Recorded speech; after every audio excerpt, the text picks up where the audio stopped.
Process of disciple multiplication it began quite a long time ago for me. In about 94, 95, God got my attention as an emerging evangelist that we really weren't just to evangelize people, we were meant to disciple people. And then I became aware that the Great Commission has got this built-in pattern of multiplication. So we've kind of been on a long journey looking for methods or processes or a spirituality that would enable us to multiply disciples. And the first, I guess, group that I saw doing this well many years ago were the Cell Church guys.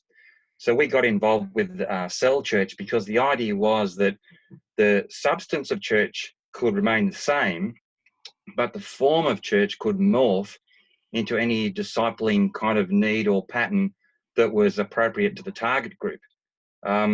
Anyway, we began down that line, but we really didn't find the kind of success that we would have liked through the cell church paradigm in the Australian context, probably because we were comparing ourselves with the best examples of cell church around the world against what we were learning and finding here in Australia. And I guess it's true to say we were pretty disillusioned at a point. And then this gentleman, Steve Addison, in about 2011 rang me up and said, "Dave, do you want to come up and learn about T4T?" And I said, "T for what?" And so we got together, and that began a journey looking at CPM, church planting movements from about 2011, 2012, that really put together some of the pieces that we'd been learning in our cell church days and built them into a coherent, prayerful, Christ-centered paradigm that gave us a track to run on and a way to get started. So around that time, we realised that there were some things we were doing well, and and there were some things we really weren't doing at all that we should have been doing when we compare what we're doing in cell church over and against the CPM paradigm. So I guess that was the entry, and it's been a long journey up till now. Okay. And I really had no idea what T4T was at that time. But we'd come across George Patterson's 7 Commands of Christ through some early CRM material, and we'd used some of that, and I'd given that away to a few people for them to try. And then after that experience, I think late 2011, we had Bill Smith out in 2012, around about the June, and that was a life-changing event. You know, you go and spend 2 weeks with someone like Bill and a bunch of other keen beans, and you start learning stories, memorizing stories, and it just started to change the way we thought about things. And I guess the key thing that we learned at that point was wide sowing. Wasn't the first time I'd heard about it, but truly we didn't know how to do it. And we learnt some things about wide sowing, and we got some ideas about how to get started that weren't culturally weird. They were quite appropriate, and we began widely sowing the gospel. And that's been transformative. I would say we're not really as excited about it as we would like to be in terms of multiplication of churches. However, the thing that actually has happened is that there are a lot more people now sharing a lot more gospel. And while we've got more prayer happening, I think we could be doing better things with our prayer. But we are baptizing more people, and the people we've trained are now baptizing people.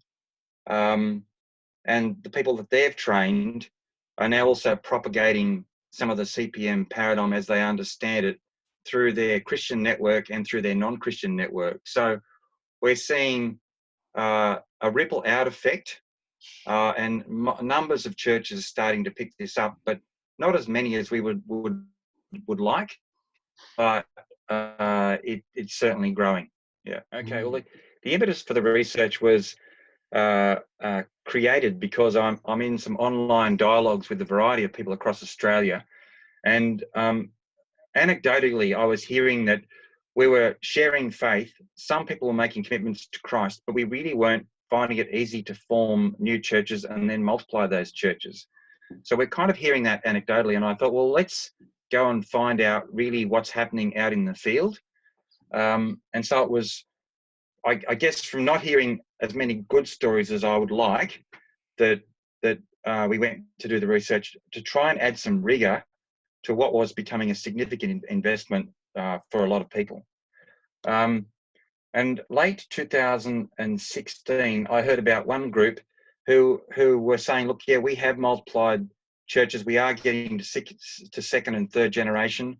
Among 16 churches, a second or third generation.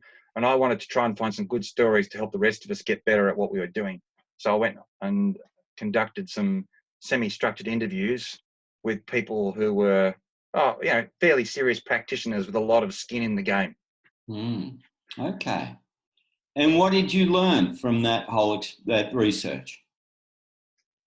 What did I learn? Well, I guess just to give you an overview, first of all, I interviewed 14 groups and conducted 17 interviews across those 14 groups. And I found that of those 14 groups, primarily who are represented by the individuals or leaders that I interviewed, or perhaps a couple that I interviewed, they have between them 151 groups or churches with around about 550 people in those groups and churches. Around about 10% of that cohort was baptized in the last 2 years.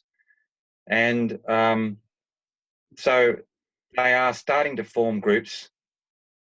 Of the 14 that I interviewed, 13 of the 14 actually had formed first generation groups, and 5 of them had second generation groups, and 2 of them had third generation groups.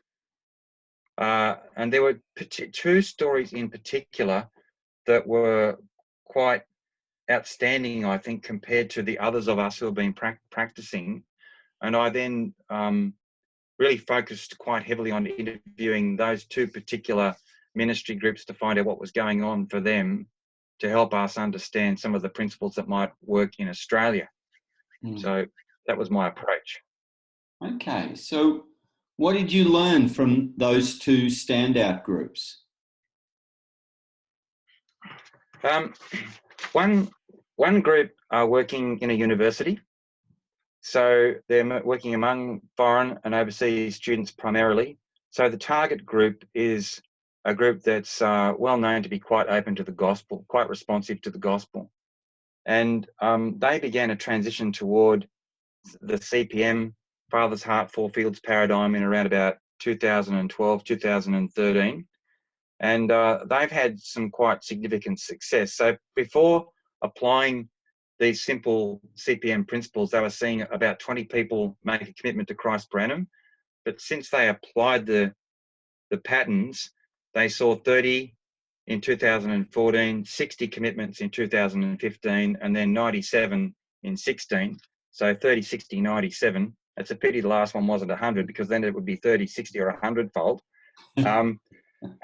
And so they were seeing, and most of those commitments to Christ were instigated through students who'd been trained.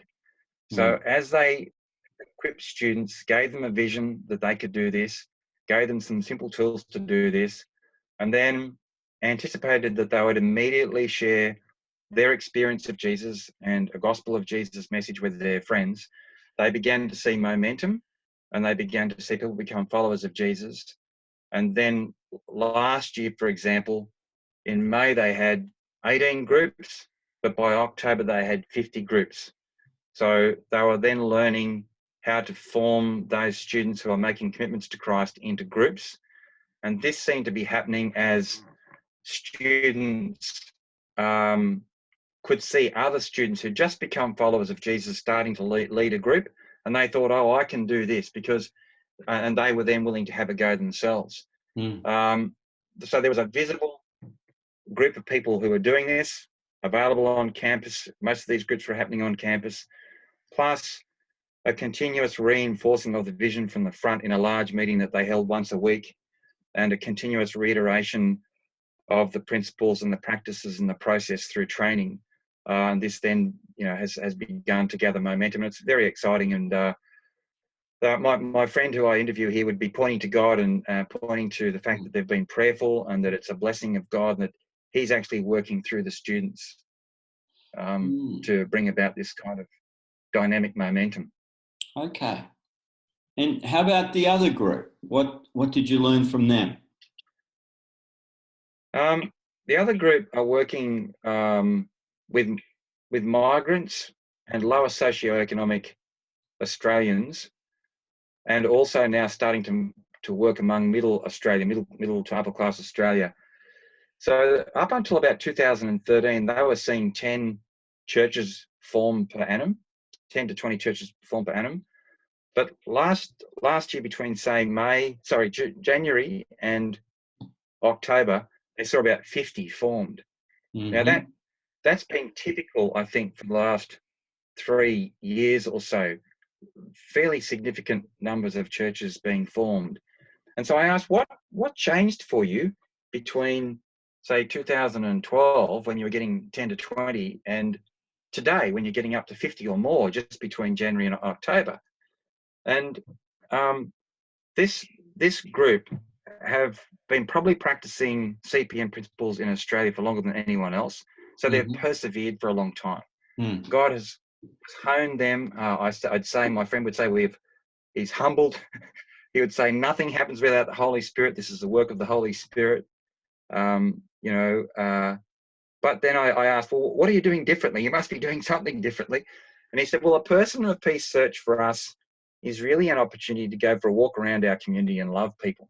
Mm-hmm. So when we're walking around our community, we're not so much looking for targets to download gospel. We're looking for opportunities to be a blessing in the community, to connect with people, and we'll share Jesus, a message of Jesus, with them when we can. Mm. And so that's been a shift for them. But you've got to realise that they've had standard CPM principles and framework operating for quite a long time. So that's one of the last tweaks. The other tweak that they added that made them fruitful was, I think they honed their gospel presentation to being something more effective for Australia. And it's not a simple small gospel presentation. It actually involves 3 facets. And my friend was using 3 circles as a filter to find people who were interested to know some more. He didn't feel that there was probably enough information in the 3 circles presentation for someone to make a commitment to Christ. So he would find people who would respond to the 3 circles message, and they would say, yes, I'd like to be in the circle back here with God. And he'd say, okay, well, let's go and talk some more.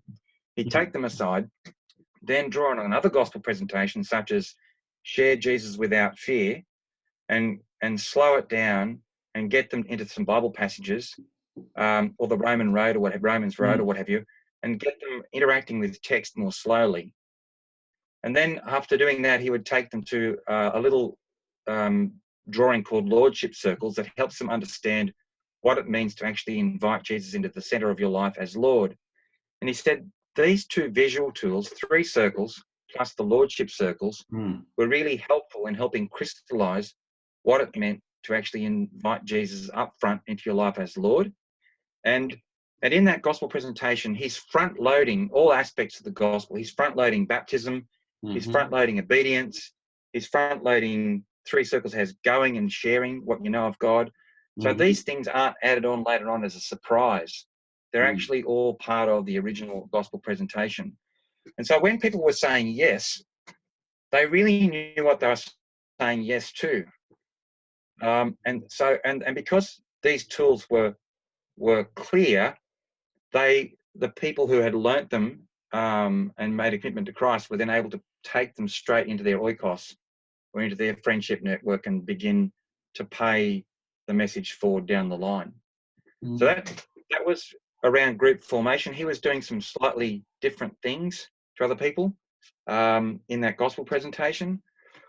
But also I would say, in terms of how do you form your groups, other people were trying to amalgamate non-homogeneous group people or friendships into one group, whereas he would just work with the friendship group rather than try and combine disparate people groups. Over time, he had found that didn't work. So, okay, your oikos. Who's in your oikos? Tell me about your oikos. When do you meet? When do you meet normally? Well, we meet around meal times. Okay, well, let's add church to when you're already meeting, Mm. rather than try and create a separate time to do church. And so church was often happening within family groups around mealtimes. Mm-hmm. And that little tweak seemed to work quite well for them. So Mm. how big does the church grow? Well, how big is the oikos? If it's a church among Australians, the church might be 4, 5 or 6 people. The oikos is not particularly big, maybe 3 people. But if it's among perhaps some of the new Australians where the oikos is quite big, the church is quite large. So my friend relates one church group with 12 people coming to visit him, and that's just one family. Mm. So there's a lot Okay. of people in some of those church groups. The smaller groups, is he finding they're viable? Because I know in some other fields they're sort of saying, well, we can get a group started with 3 or 4 people, but if we can't get to 5 or 6, either couples or singles, as units, if we can't get to that threshold, it's very hard longer term for it to sustain. Do you know, is there enough information to know if that's Yes, the case?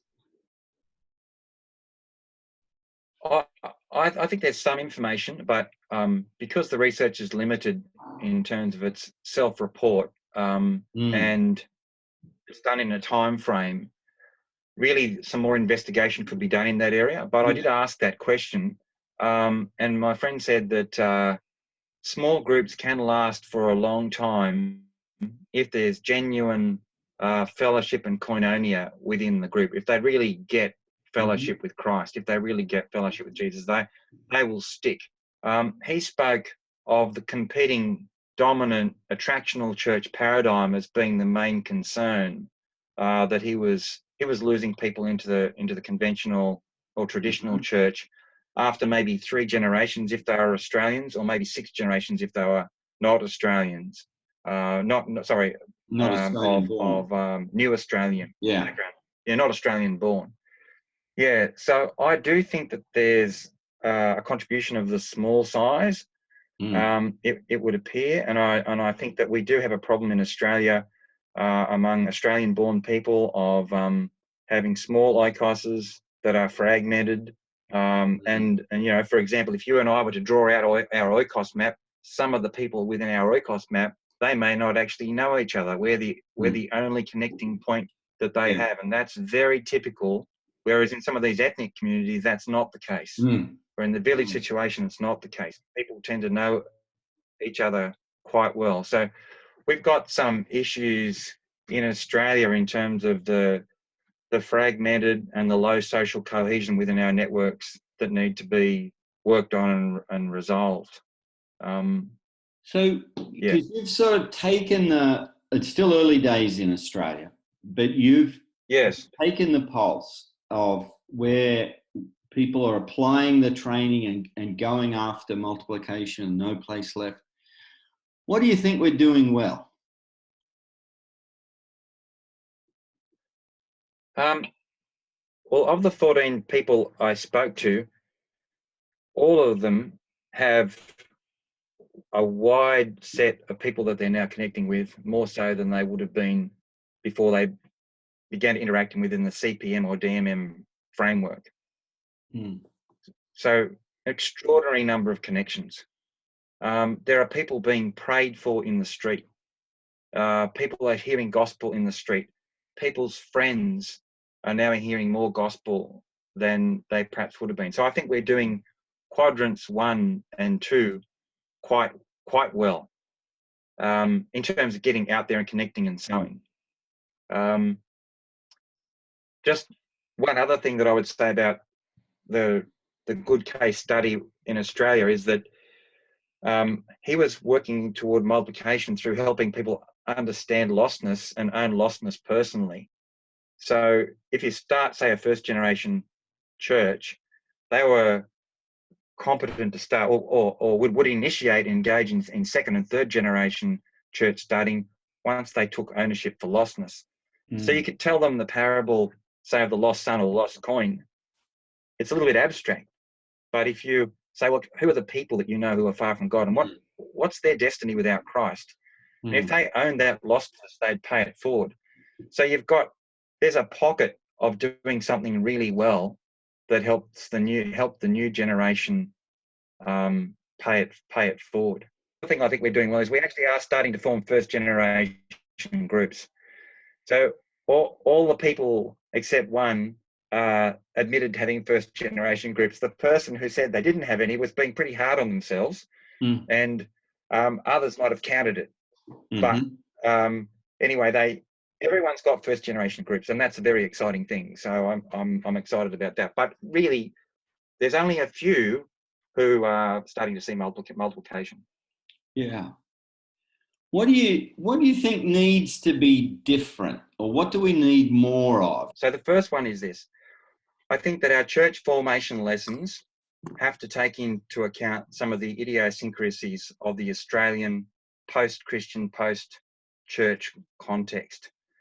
And they have to, I think, undo some of the old paradigm of church, and they have to allow people to actually form community. So when Jesus refers to church in the New Testament, his favourite paradigm or image for church is family, brothers and sisters, and that was the tightest relational bond in the ancient world. And I think that many of the people in Australia, and even some of our CPM friends, me included, when we think of church, we think of a voluntary gathering that is an optional gathering for me that I may or may not go to if I choose to. Whereas church, if we're brothers and sisters in Christ, we're going to stick together. We're like glue. We've got skin in the game on each other's behalf.